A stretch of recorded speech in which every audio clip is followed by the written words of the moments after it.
Et nous voici pour le deuxième grand acte des guerriers phares. Le premier, le pardon. Le deuxième, la gratitude. Alors pourquoi la gratitude est si importante que ça? En psychologie positive, on s'est posé la question, on cherche toujours à savoir quelles sont les actions qui vont nous faire nous épanouir, quels sont les actes que je fais quotidiennement qui ont le sentiment, qui vont me donner le sentiment d'être bien dans ma peau, d'être heureux. Et l'acte le plus puissant, c'est exprimer notre gratitude. Dire merci. Donc, tous les jours, à chaque occasion, dire merci à quelqu'un pour quelque chose, ou à la nature, ou à la vie, pour quelque chose qui a de l'importance pour nous, est un acte qui, chaque fois, c'est comme si je bois une goutte d'amour. C'est comme si je bois un verre de vie, d'amour, de connexion, d'union à la vie. Et ça, on peut le faire consciemment. Alors, on va dire, il y a deux merci. Il y a le merci, tu viens de faire quelque chose pour moi, j'ai gagné quelque chose, je te dis merci. OK. Ça, c'est le merci un peu intéressé. Moi, je parle d'un merci non intéressé. Le merci juste de conscience. Le merci de voir que, tiens, ce matin, encore une fois, toi comme moi, tu t'es réveillé de ton lit et tu es vivant. Merci à la vie. Tu n'as rien fait pour. D'accord? Ça t'est juste offert.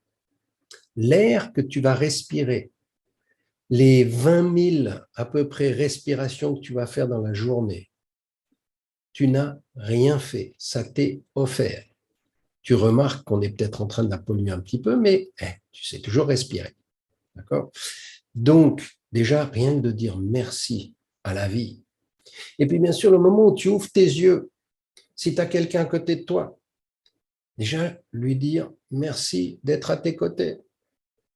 Et puis, je peux continuer comme ça toute la vie. Je veux dire, toute la journée. Je me lève, je tourne le robinet. Pour la majorité d'entre nous, j'ai de l'eau qui coule et en plus, elle est propre. Et deux, il y a même de l'eau chaude. Qu'est-ce que j'ai fait pour ça? Pas grand-chose. Ah oui, tu vas me dire, je paye.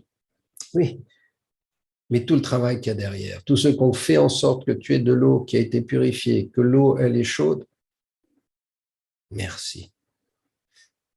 Tu prends ton petit déjeuner. Si tu as des produits naturels, quelqu'un les a préparés. Quelqu'un a fait en sorte que ça arrive dans ton frigo. Que quelqu'un peut-être les a préparés si ce n'est pas toi qui les as préparés. Plein d'occasions de dire merci. Et on peut continuer toute la journée. Il y a des occasions de dire merci, il y en a des milliers. Tous les matins, je sors. Tous les matins, je me promène sur ma plage. C'est chaque fois différent. J'ai des oiseaux, des papillons. J'ai les animaux partout. Je leur dis merci. J'ai le soleil, j'ai la pluie, j'ai le vent. C'est un état d'esprit.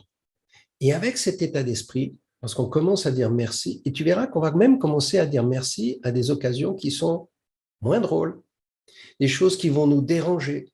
La personne que lorsque j'arrive au bureau va commencer à m'énerver ou va avoir des actions qui vont me compliquer la vie et je vais voir comment moi je m'énerve. Et tout d'un coup, j'ai une occasion de grandir, j'ai une occasion d'apprendre de comment faire face à une situation qui ne se passe pas comme j'ai prévu qu'elle se passe, mais que je dois accueillir et faire le mieux que je peux avec. Et la personne qui est venue me challenger, qui commençait à venir me déranger, je peux lui dire merci. Parce qu'elle m'a donné une occasion d'aller me rencontrer. Elle a donné une occasion d'aller voir qu'est-ce qui est difficile en moi pour aller faire en sorte que je reste amour, même dans une situation qui n'est pas agréable pour moi. Et plus je peux pratiquer cette attitude, plus je deviens un vrai guerrier phare, plus je deviens amour, plus je continue à rayonner d'amour alors qu'autour de moi, c'est un peu difficile. Et on a tellement besoin de ça. Et donc, le fait de constamment dire merci en conscience, je m'entraîne à rester amour quand autour de moi, c'est la tempête. Alors maintenant, un exercice concret. Si tu ne le fais pas déjà, je t'encourage à soit avoir un journal, ce qui est très bien, soit le faire dans ta tête. Tous les soirs, avant de t'endormir, tu parcours ta journée et tu notes 3 choses pour lesquelles tu dis merci à quelqu'un ou à la vie. 3 choses qui se sont passées dans la journée à laquelle tu peux dire merci. Si tu les écris, c'est encore mieux. Tu mets tes dates, tu réécris les 3 choses. Et de temps en temps, tu vas regarder. Et essaye, plus tu t'entraînes, essaye de chaque fois mettre des choses nouvelles. Et tu vas voir, c'est infini. Et chaque fois que tu fais ça, tu crées des émotions agréables en toi. Et on se rappelle qu'on a besoin de 3 émotions agréables pour compenser une émotion désagréable. Et tout d'un coup, en ayant cette conscience, tu remarques que oui, à l'extérieur, je peux avoir plein d'émotions désagréables, mais si moi, chaque fois, je sais venir avec la gratitude, je fais que d'augmenter des émotions agréables et je reste zen, égal ce qui se passe. Bonne continuation.